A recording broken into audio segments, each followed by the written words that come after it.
تا پیروی رسول اکرم صلی الله علیه و سلم نباشم هیچ کس گفته نمیتونه که خدا منو دوست میداره.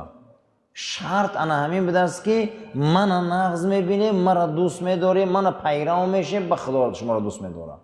تا منو پیرو نباشه خدا شما را دوست نمیداره. اعلم، بدان ای بنده، ای رفیق عزیز، ای مسلمان محترم، خدا تو را رحم کنه، خدا تو را رحمت کنه. این که محبت بنده از برای خدا و محبت بنده از برای رسول معنیش همین طاعت است. معنیش چی بوده؟ طاعت. نمازات در وقتش میخونی، روزه را در وقتش میگیری، از حرام پرهیز میکنی، اطاعت خدا و رسولش میکنی، سنت پیرو میشی، انا امیر اطاعت میگفتیم. و اتباع پیرو امر خدا و رسول، محبت خدا میکنی، محبت رسول میکنی، بندگیت اثبات میکنی و خداوند برای ما نعمتاش ارزانی میکنه و مغفرت چرایی میکنه. کسی نماز نخونه دعواش دروغ است. کسی روزه نگیره دعواش دروغ است. کسی که اگر حلال خدا را حلال ندانه، حرام خدا را حرام ندانه، دعواش دروغه و هیچ مال نگوه که من خدا و رسول دوست میدارم. این دعواش اساس نداره. اساس دوستداری خدا پیروی رسول اکرم ده صلی الله علیه و سلم. تا کسی پیروی جناب پیغمبر صلی الله علیه و سلم نباشه دعواش برادر باطل است. کسی نمازش نخونه و مسلمانیش پره نیست. کسی جمعهش نخونه و مسلمانیش پره نیست. کسی رمضان مبارک روزه نگیره و مسلمانیش پره نیست. هیچ محل دعوای این گونه آدمو نمیگذاره. دعواشون قبول نیست اینا را. قیل العبد اذا علم ان الکمال الحقیقی لیس الا لله. برادر امروز ما میگیم که آدم کدام وقت پره میشود؟ پرگی در درگاه خدا بوده. کدام وقت آدم پره میشده؟ همون وقتی که درگاه خدا بیاید. غیر درگاه خدا یگانجا پرگی نمیداده ماده. ایمانی پره درگاه خدا ده، قناعتی پره، راضی بودن، همه چیزی پره این درگاه پروردگار ده. غیر درگاه دیگه از دیگر جمعه او را نمیابیم. هر آن چیز اگر پرگی را مینداری را خودش و ای نفس خودش او هیچ محل ایمانی پره نداره. بسیاری ما میندار این کار خمون میشیم، بسیاری ما میندار از این حرکت خود ما میشیم. نه عزیزا، سرچشمه همه کار ما مسلمانیم از خدا هست. ما تینده باید خدا را دانیم، گیرنده باید خدا را دانیم، سازنده باید خدا را دانیم، سوزنده باید خدا را دانیم. دیگر هر چیزی که هست بعد اینه. ما مسلمان ها همین عقیده را داریم. کاملی درگاه خدا ده. هیچ کس محبت حقیقی را غیر ای درگاه خدا از هیچ کس طلب کرده نمیتونه. پدر را محبت میکنی یه روز از بین میگذره، مادر را محبت میکنی یه روز از بین میگذره، فرزند را محبت میکنی یه روز از بین میرود. تمام محبت ها میشکنن نیست میشن، اما محبت خدا پایدار میمونه. غیریت یگان محبت مثل محبت خداوند در قلبمون جا نکنیم، برای که او پایدار او ابدی محبت چه معنی داره. از همین جهت بنده وقتی میخوایی که طاعت کنی، وقتی میخوایی که رغبت به سوی طاعت کنی، میخوایی به سوی خدا نزدیک شوی، چقدر محبت روشن کن. محبت چیکار کن؟ روشن کن. گفتیم که محبت روی از ماهی یاد گیری. یعنی چگونه؟ گفته ای آو جداش میکنی میمبره. همین خیل در آو محبت داره که همین بیرون پرتاشه دیگه جان پلاسی میکنه. بنده به خدا رنگ ماهی به آب است. آدم وقتی ای خدا و رسولش دور میکنه باید رنگ ماهی شود. محبت روی از ما یاد گیری. اما امروز ما نترسیده نمیترسیم، سنت پیغمبر را پامال میکنیم. با هم نترسیده میگیم این کار سنت است. گویا که سنت برای ما هیچ نیست. یک کار گام میزنیم، عمل گام میزنیم، میگیم مختار کی خیلی میگه سنت های کو. یک ماهی را از آب بیرون میکنن، از آب میمره. وقتی پیغمبر از سنتش بیرون شویم ما باید بیقراری کنیم، باید ما بیقراری کنیم که ما را ای رسولمون دور شدستیم. دعوا میکنیم که خدا را دوست میداریم، تا پیرو رسول الله نباشیم دعوامون دروغ بود است عزیزو، هممون اگر پیرو رسولش نباشیم. هر کسی که میخواه که طاعت خدا قبول کنه و بندگی او را خداوند قبول کنه، تا پیرو رسول اکرم نباشه قبولش نمیکنه. تا کسی پیرو رسول اکرم نباشه خدا یگان چیز را قبول نمیکرده است. مستلزمه، میگه این لازمه که ما امت رسول اول باید باشیم و نماز ما، روزه ما، صدقه ما قبول میشه.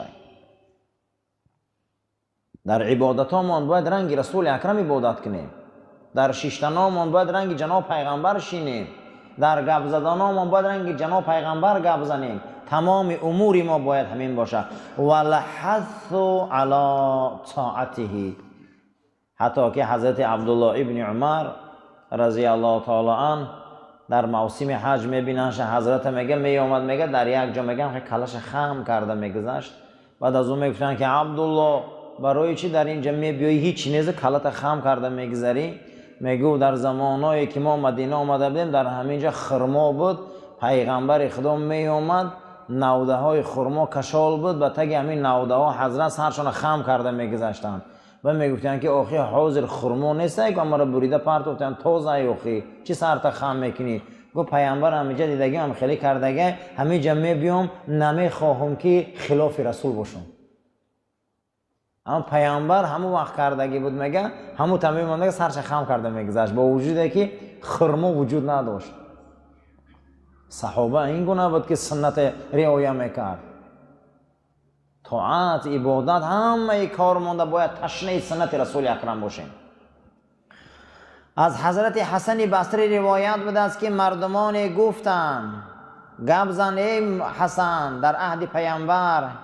چگونه مردم ها بودن؟ گفت مردم آمدن در عهد رسول اکرم گفتن یا محمد صلی الله علیه و سلم انا لنحب ربنا، ما خدا را دوست می‌داریم، به حد خدا را ما دوست می‌داریم.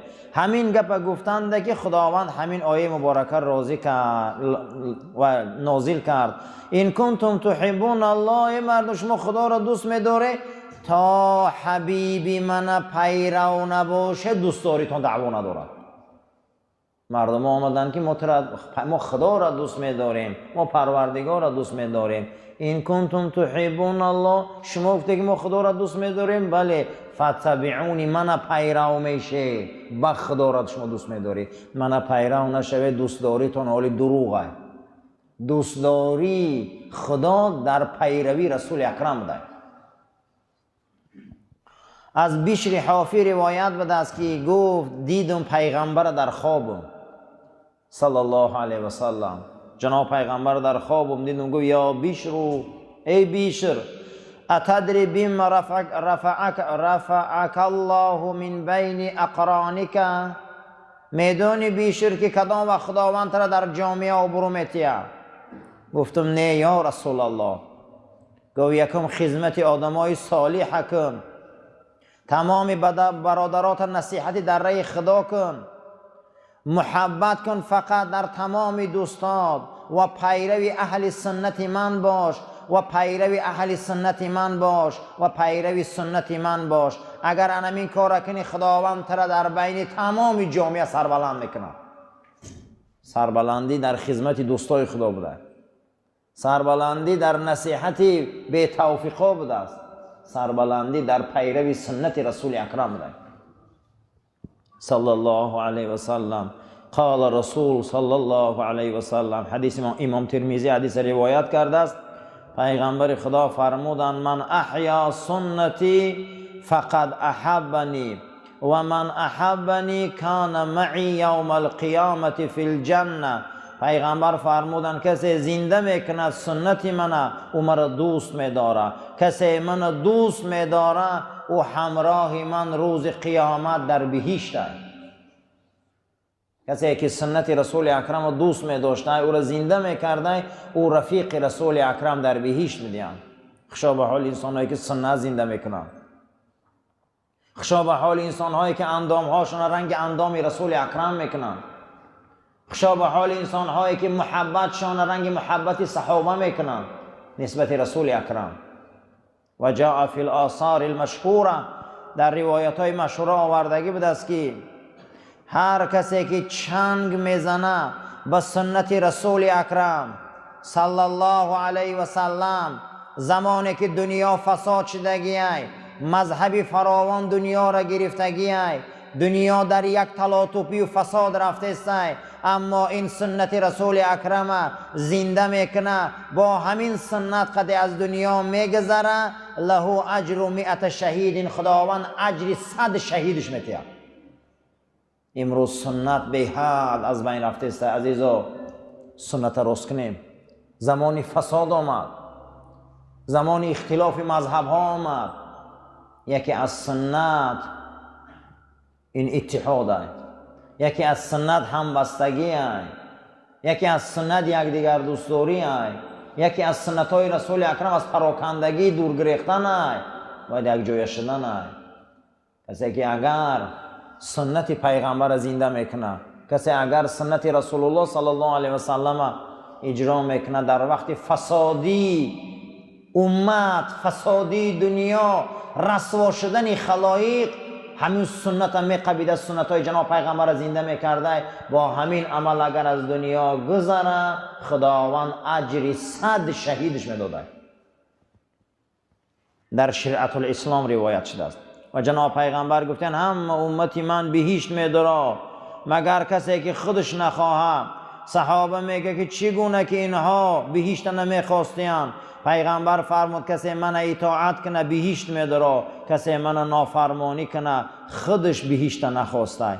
کل عمل لیس علی سنتی فهو معصیه، روایت امام بخاری بوده است که هر کسی که چی کاری را پیغمبر گفتن میکنه و او با سنت من موافق نیست، او گناه کرده.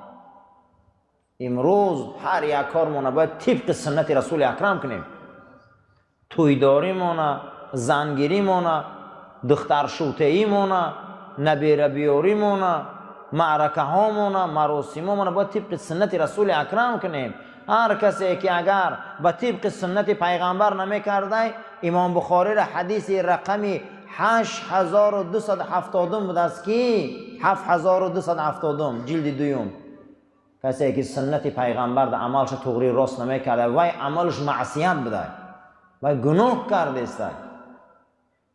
ممکن که در بسیاری همین سرتراشی های ما گناه باشه، در بسیاری همین ریش تراشی های ما ممکن گناه باشه، ممکن در بسیاری همین لباس پوشی های ما گناه باشه.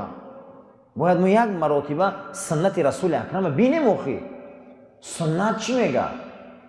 و سنتش راضیه، راه و رویشش راضیه دمی رفتار کردار ما. در دیگر روایت آوردگی بوده است جناب پیغمبر صلی الله علیه و سلم که هر کسی که عملش اگر زید سنت من کنه، فردا همون عمل گریبانش در قیامت میگیره و جهنمش میبره. و قال بعضهم، بعض علما گفتن که اگر شما یک شیخ ربینه که در هوا میپره، او یمشی علی البحر، بالای بحر در قدم میزنه، او یاکل النار، علاب قرط میکنه، یا غیر این یک فرض از فرضای خدا را ترک میکنه، یک سنت از سنت های پیغمبر را قصداً ترک میکنه، دانه که این یک دعواگری دروغگو است، دعوای او دعوای ابلیسی است که تمام این کارا را ابلیس کرده میتونه. ایره استدراج میگن، پناه میطلبیم از خدا از این عملی که فرض سنت ترک میکنه. ایره گو جادوگران کرده میتونه، ایره ابلیس هم کرده میتونه. ایره شما پاک بودن و بزرگ بودنش از کجا میفهمی؟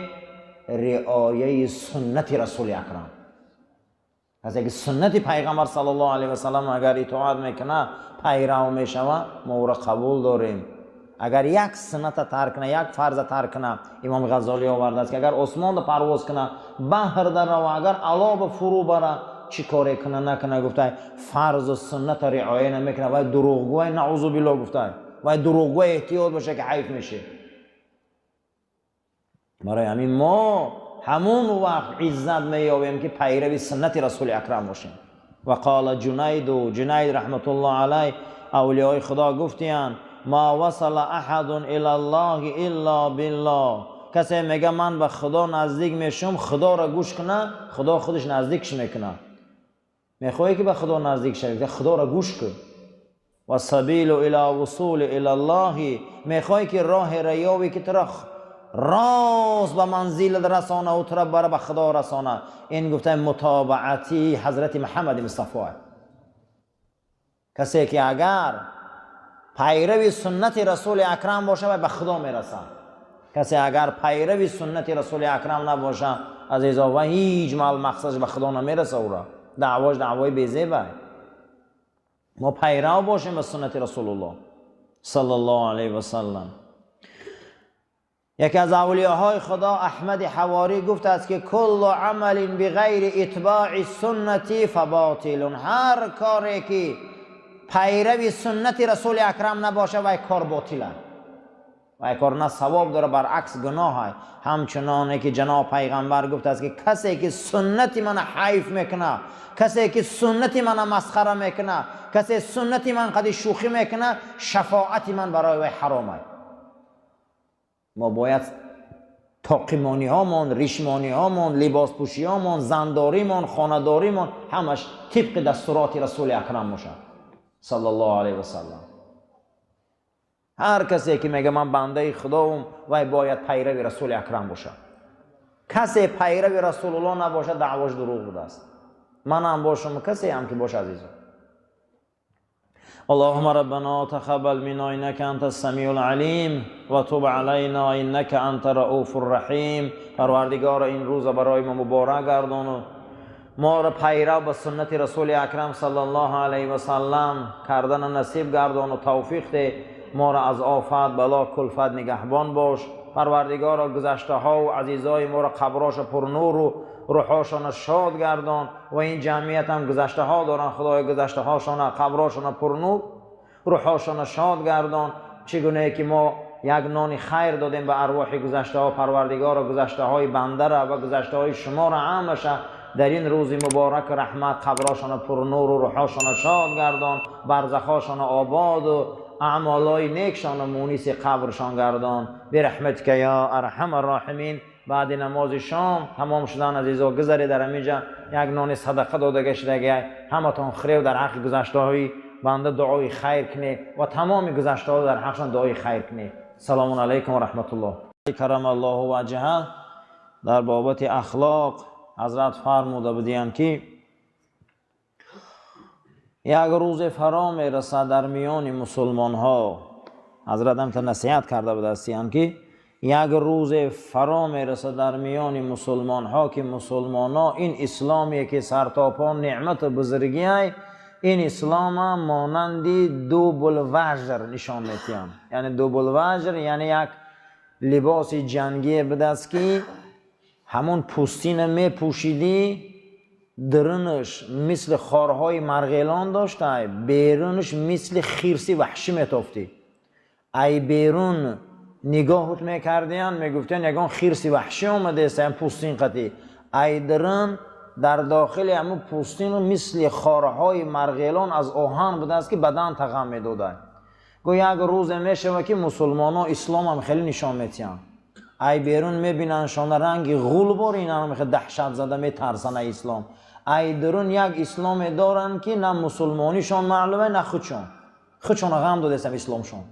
نمازخوانی نقض دارن و دیوسی خوب، روزگیری نقض دارن و عقیده‌داری نقض، مسجد بیایی خوبه و زنداری برغلط، جمعه خانی نقض دارن و غیبت خوب.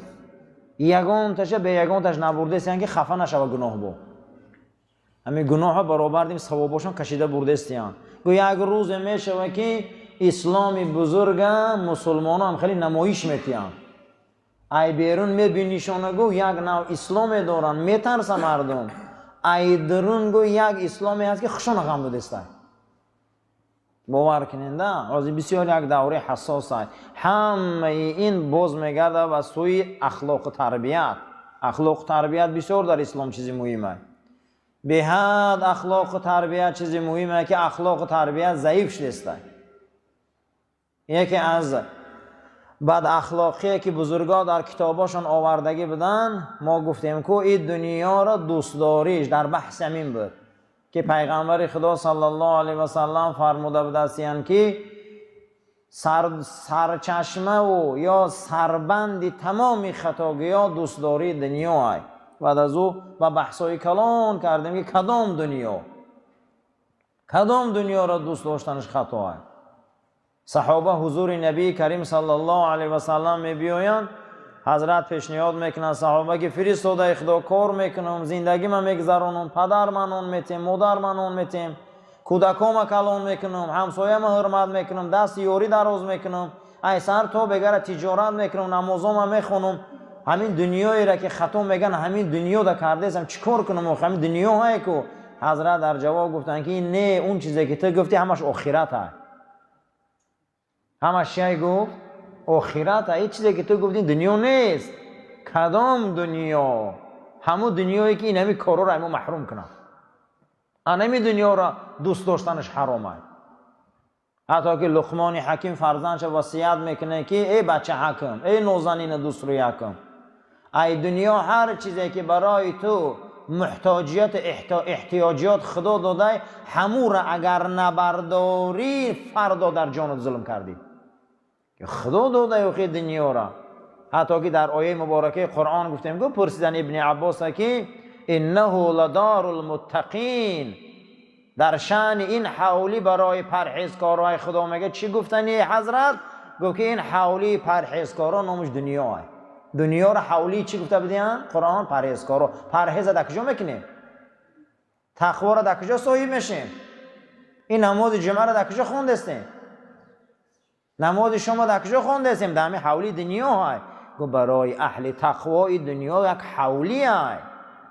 خیلی گمان نکنیم که دنیا لعنتی شده، دنیا جای به معنی است. نه، این دنیا را حضرت ابن عباس این گونه تفسیر کرده بوده است. این خیلی دنیا را دوست داشتن در کاره که در اینجا تقوا یاد میگیری. حدیث صحیح رسول اکرم است. جناب پیغمبر صلی الله علیه و سلم فرمودند که لا تصوب الدهر، دنیا را خورد نکنه.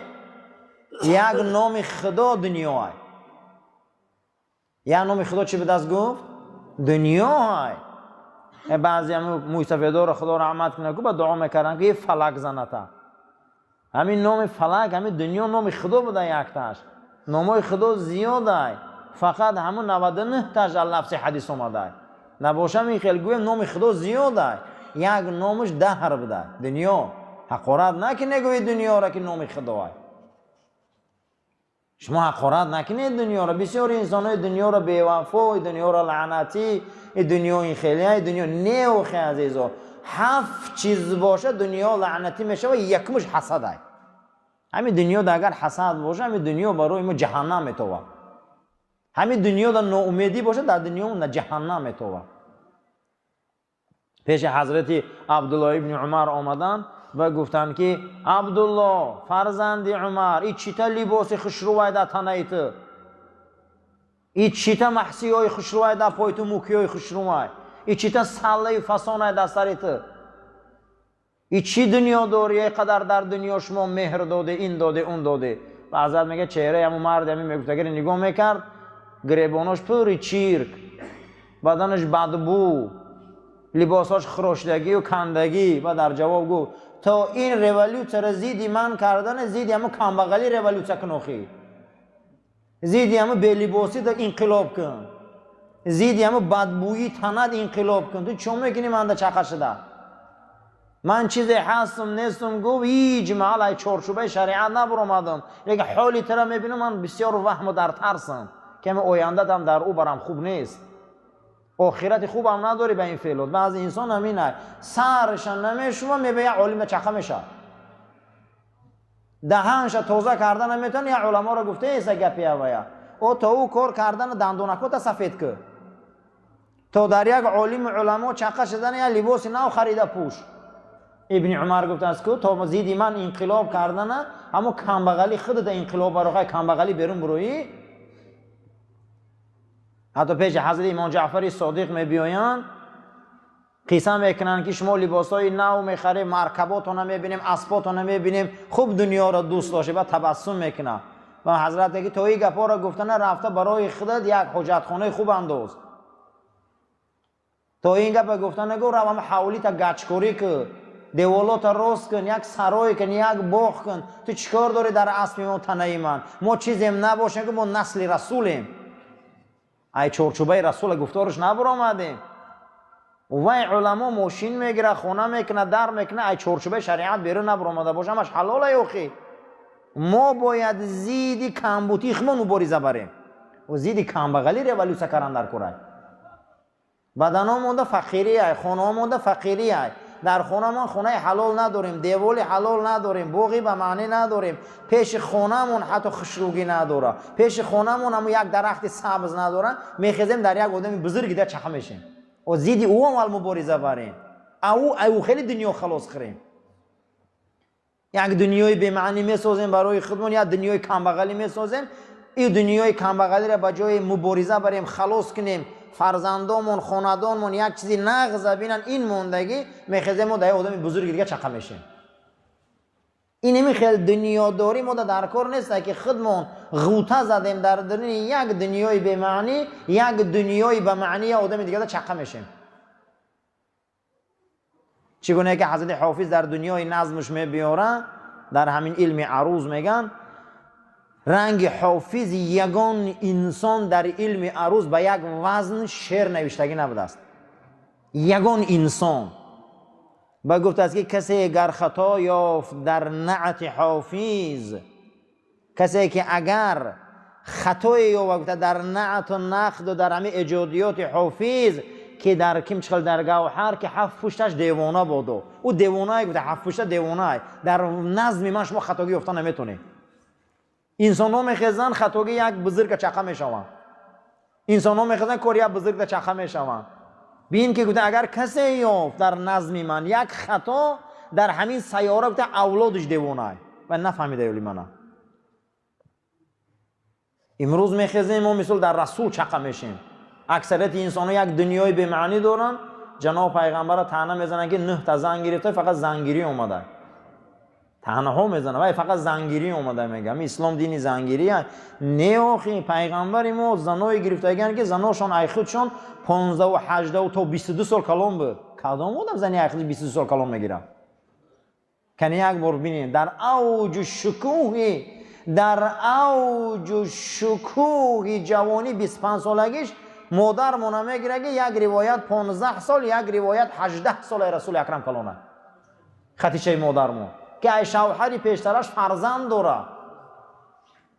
ببین یک دویمش عادت عرب همین بود که هر کسی که اگر زن میگیریم او را یزنه میگفتن، همو قوم یزنه را بسیار حرمت میکرد، اسلام دمی اومد. یکم زنگیریش برای این بوده است. دنیای پیغمبر چخه نشد که زن بسیار گرفته و فقط کامپیرو را گرفته. همین خیلی کامپیروی که حضرت کلانن بود.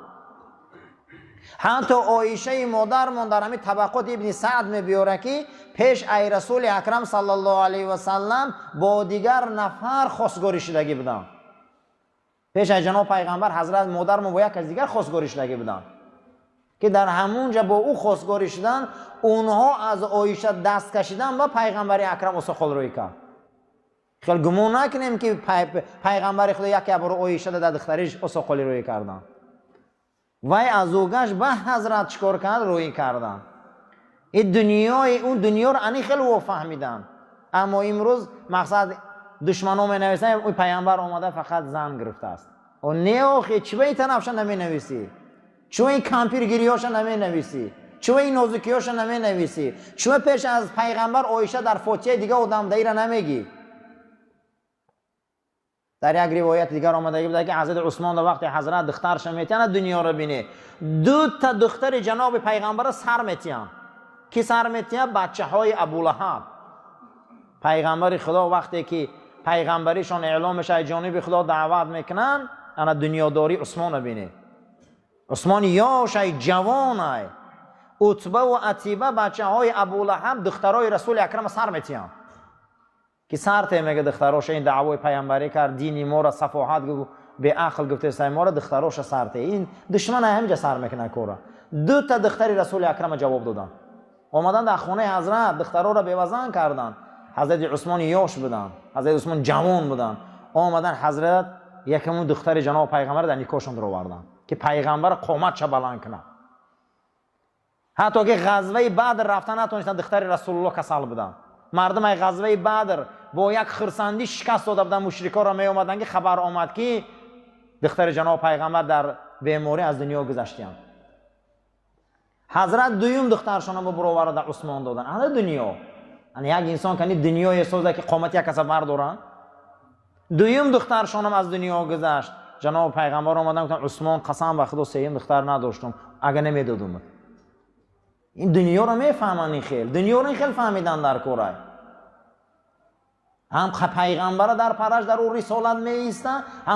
گفته در تماشا هم خرسنده هم زیقی.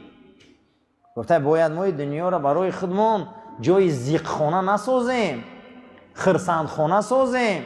یک انسان برای فرهنگ مردم خدمت میکنه، برای چاپ کتاب خدمت میکنه، برای دین مردم خدمت میکنه، برای زندگی مردم خدمت میکنه. پیغمبر صلی الله علیه و سلم می بیایند در مسجد نبوی، مسجد در مدینه می سازند، برابر دی مسجد رو بر روی مسجد مدینه بازار می سازند. میگن از مسجد بروی و حرکت کنی بازار دروی. خشا به حال آدمای دنیا رو فکر کنن آخی. وجود تجارت زراعت رو نبینی. حتی در حدیث گوهرباری رسول اکرم صلی الله علیه و سلم از مسجد حضرت میبر اومدن، میگه دویده باغ یک از صحابه ها بود، میدر اومدن از امو خرماها می خوردن، از آب می نوشیدن، بعد از اون میگفتن به به چی یک راحتی هست این باغ. این باغ محنت خطی میشوه. صحابه خرسند میشنن که رسول الله از باغ اونها خرما میخوره. صحابه خرسند میشوه که رسول الله از باغ اونها آب می نوشه. همین خیلی دنیا ساخته بودن عزیزا. باید ما دنیا مونم خیلی سازیم که نشانه های بهشت الله در دنیا بینیم، نشانه هاش بینیم، خوشبویی هاش بینیم. خودمون که ساخته نمیتونیم عزیزا، جهنمون میشه می دنیا. نمیفورم برویم، نمیفورم گپ زنیم. همش وابسته در خودمون بوده. دنیا لعنتی نبوده. ما خودمون با فعل بدمون دنیا رو لعنتی میکردیم. پیغمبر خدا صلی الله علیه و سلم فرمودن که چند زمینا رو خدا لعنت کرد. اگه بنابر سببی چی؟ بنابر سببی خودشان پیامبرای الهی ده ایمان نیاوردن، خودشان همین کارا کردن، فعل بدشان قد خدا عذاب الهی در بالای سرشان آورد. اللهم ربنا تقبل منا انك انت السمیع العلیم و تب علینا انك انت رؤوف الرحیم. پروردگارا دنیاداری ما را درست که، خداوند ما را برای راست هدایت که، خداوند ما را برای ما یا ذکاوت و فهم و درایت و دانایی که دنیا را درست فهمیم، همه دنیا را درست زندگی کنیم، دنیا را درست باشیم. چگونه ای که این بزرگان گفته به همین عمل کردن نصیب مون گردون. این مسجد آباد و زیبا نگه دار و اهلش از بلا و فتوا نگهبان باش و عاقبت کار ما را به خیر، ایمان ما را به سلامت گردون. اللهم ربنا آتنا فی الدنیا حسنة و فی الآخرة حسنة و قنا عذاب النار و صلی الله تعالی خیر خلق محمد و علی اصحاب الاجمعین برحمتک یا ارحم الراحمین. صفاتون را راست گیره، تلفناتون را خاموش کنید.